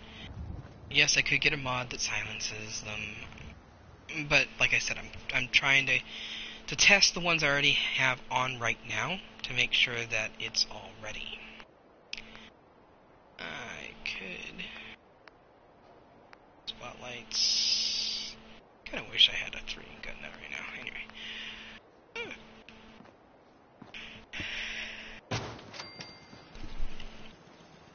Concepts.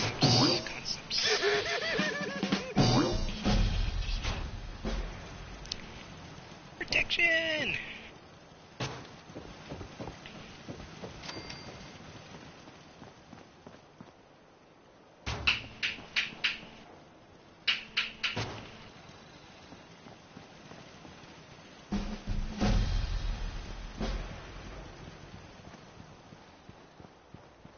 That's fine.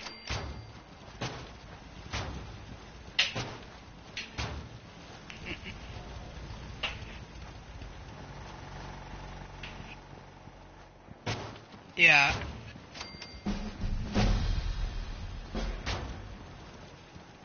And massive defense. I love going overboard with the defense when I have like the capability of just building and building and building without having to worry about it. Alright. So we're gonna do right there. Okay. And then we'll put one here, we'll put two in here, and one there, and I forgot that it requires energy. So now part of my lights are gone. Put there. And put one here. I have to go build a generator. Alright. Defense, power, lights, generator.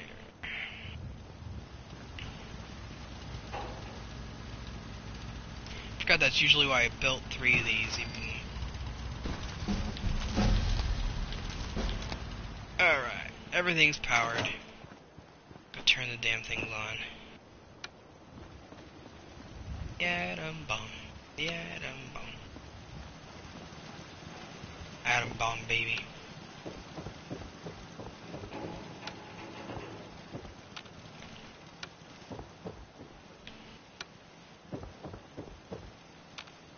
The goal is to hear music no matter where I am in the world here. I gotta put another one, another couple of them in the grow house. You can tell I smoke pot when I call everything a grow house, right? Anyway, put it there and there. Activate them.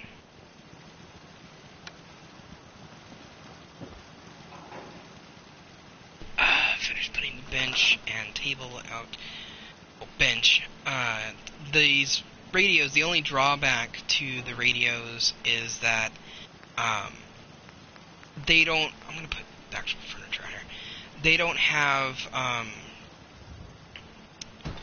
the modded radios are not allowed to sit on anything.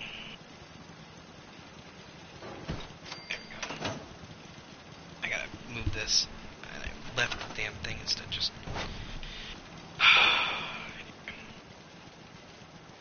there we go. Little hangout area. You know, Mama Murphy's gonna be there. You know. Yeah, I know. I didn't technically need this area here. I could have taken these out and left these 2 things just like, you know, fence here. But I wanted a little extra area here for if in the future I want to add anything, I can. So going in here, now this is going to be decorating. Lots of decorating. That was the 5 stars. All 5 of them. Get it? Yeah, dude. I get it. Travis, you're no. Lame. Oh, okay. Lame, Travis, lame. Okay, so that goes there, and then I'll do my favorite, I should probably eat something soon, but I'll do my favorite pictures along the walls. I mean, the great green jewel of the Commonwealth. It's Diamond City Radio.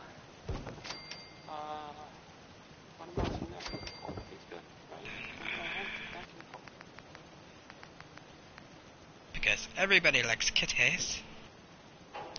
Kitties. I'm allergic, unfortunately. I wish I wasn't. I know there's another cat painting somewhere.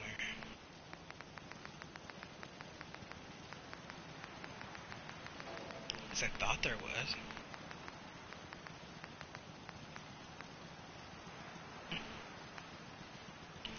Let's do animals then, just in general. There we go. Nice. Nice. Nice. It's kind of like moist, but I'm not going to do that to you guys again. Let's see. bits. Blue. Bed. Bed. Bed. And no, there's not going to be a door here. This is just, I wanted to put a doorway instead of just a wall and nothing here. So yeah. Now to change where this is in the room. And that one's going to be here. That one's going to be over here. Because I've got to put in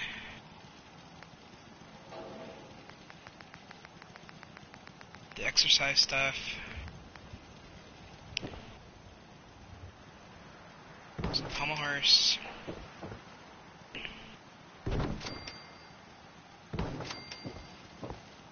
It makes them happy, damn it. Okay, so all the exercise stuff.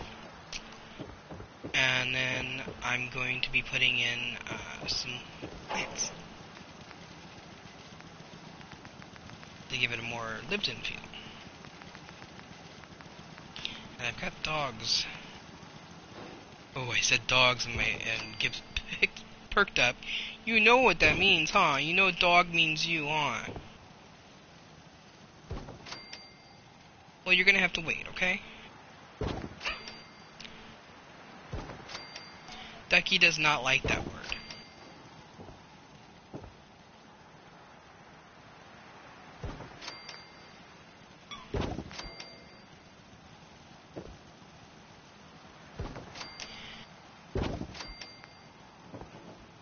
I'm obsessed with ferns, by the way. Like, seriously. Even in real life, I want either one of those, a fern or one of those, potted plants that is like kind of like a vine with broad leaves. It's really good for air quality in a home, and they will grow in low light and everything. Yeah, a little obsessed with plants. My mom used to be a florist. Lots of happy people, shiny happy people everywhere. Shiny happy people. Okay, I've leveled up 15 times. Alright guys, that's it. I'm running out of steam when it comes to my energy levels and things I want to talk about and share with you guys. So this will be it for now. If my game borks, I will let you guys know, but all the things that were going wrong before aren't going wrong now. You guys might have seen my other archived streaming video where the vault wouldn't even let me out, and that was with no mods. So, yeah. Anyway, I will talk at you guys later, and I hope you have a great week. Catch you later.